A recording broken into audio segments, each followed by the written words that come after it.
Hello students, today we will be covering a concept called quadratic equations, right? Now as far as your class 10 boards are concerned and in higher level mathematics or physics or even in later chapters of mathematics, you will be using quadratic equations a lot in order to solve sums, right?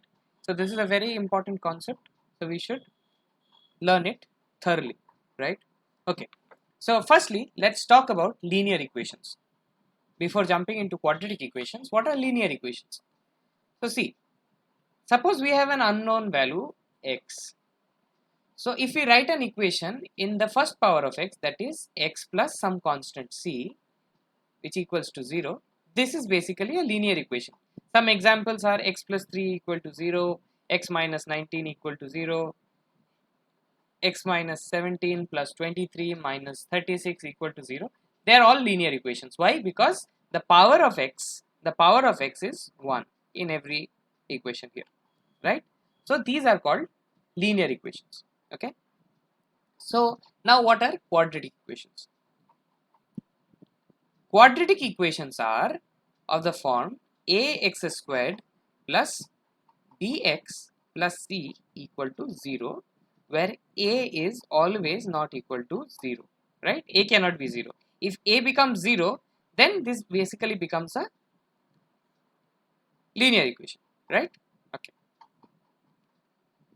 So here some examples are, you might consider x square plus 3x plus 4 equal to 0. This is a quadratic equation. X square plus 5x, this is also a quadratic equation. Also x square equal to 9, this is also a quadratic equation. So basically you cannot have this term as 0. Remaining these terms may be 0, may not be 0, right? Okay. So this a, b and c are actually called coefficients of quadratic equation. And whatever we do, we will use these three coefficients in order to arrive at a solution to this equation. Correct? Okay. Let's remove this. Just a second. Okay. So, firstly, talking about quadratic equations, we have this ax squared plus bx plus c equal to 0, where a is not equal to 0, right? So this is a quadratic equation form, right? Every equation we need to bring it to this form before solving the quadratic equation. Now if this is the equation and x is unknown, then we will find solutions, that is the values of x for which this equation will hold. Okay. So these solutions to the equations are actually called the roots of the equation. And since the highest power here is 2, so we will get two roots, right? x1 and x2, correct? So the roots of the quadratic equations will always be 2. There will always be two roots of a quadratic equation. What are roots? Again, roots are just values of this unknown term for which the equation will satisfy. That is, if I put ax1 squared plus bx1 plus c equal to 0, this equation will hold true, correct? Okay. Now how do we go about solving this equation? We have just looked into that what are quadratic equations. We have looked into the form of a quadratic equation, that is ax squared plus bx plus c equal to 0. Now how do we solve this quadratic equation? So basically we will use two different methods. We will use the factorization method and we will use the Sridhar Acharya formula. Now factorization method we will not use generally if it is not mentioned in the question paper, right? We will generally try to solve the equations using Sridhar Acharya formula. This is a wide, it covers a wide spectrum and can be actually used to solve any quadratic equation. So this formula we will try and use many often. Unless it is specified in the question paper, then we will use factorization method. Okay.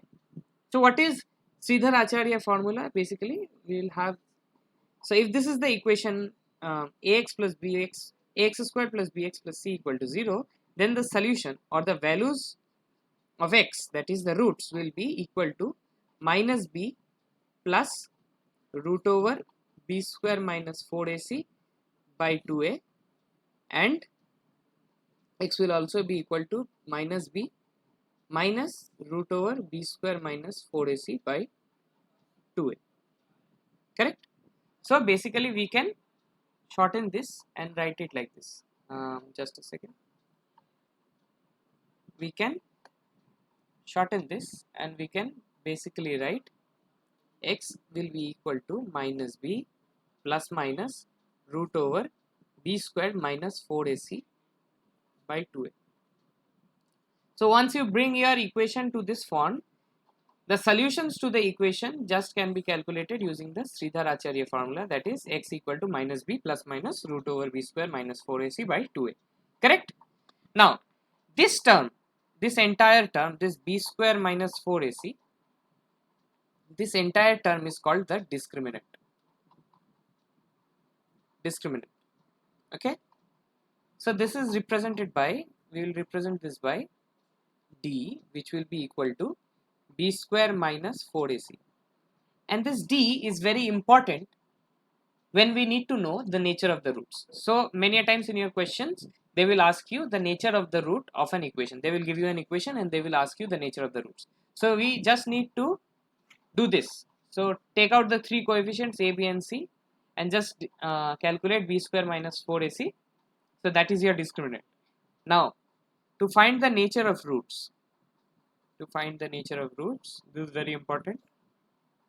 The nature of roots will be, if d is greater than 0, then the roots are real and distinct or unequal, right? So you have two different roots, right? You will have x1 and x2 and they will be distinct. If d is 0, then the roots are still real, and in this case they are equal as well, right? So x1 and x2 are equal. So if there are two roots, x1 comma x2, in this case x1 and x2 are real and x1 is not equal to x2.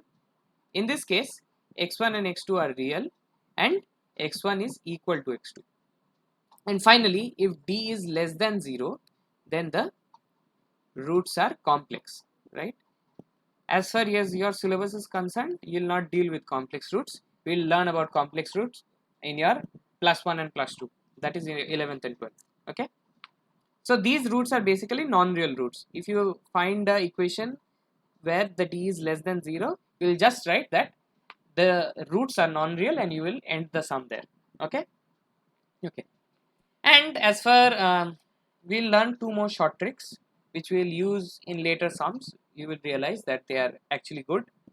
So basically we will calculate the sum of roots.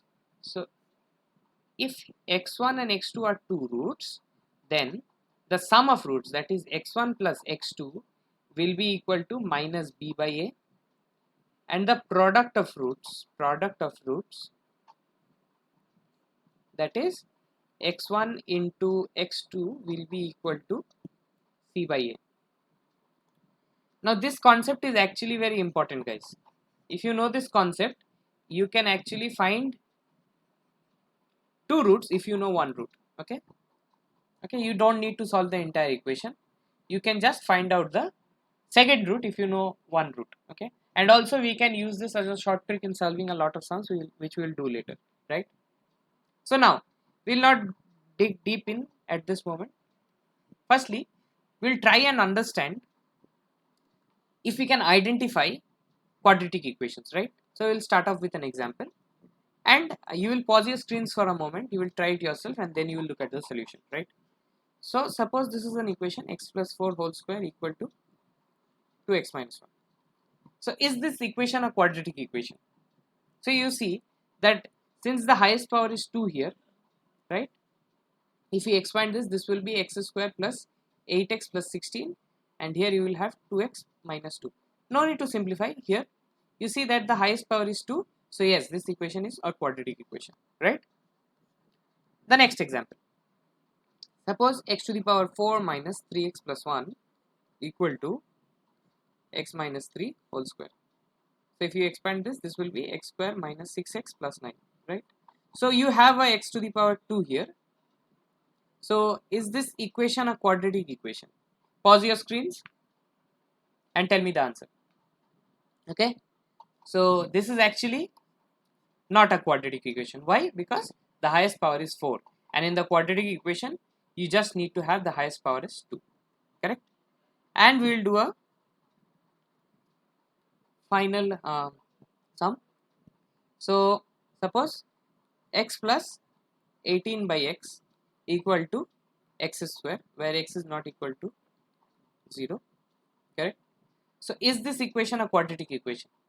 At hindsight it may seem that the highest power is 2 and these powers are 1.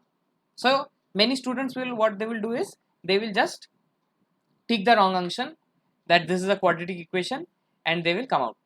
So that is wrong. This is not a quadratic equation. Always what you will do is you will simplify the equation and then only you can say whether the equation is quadratic or not.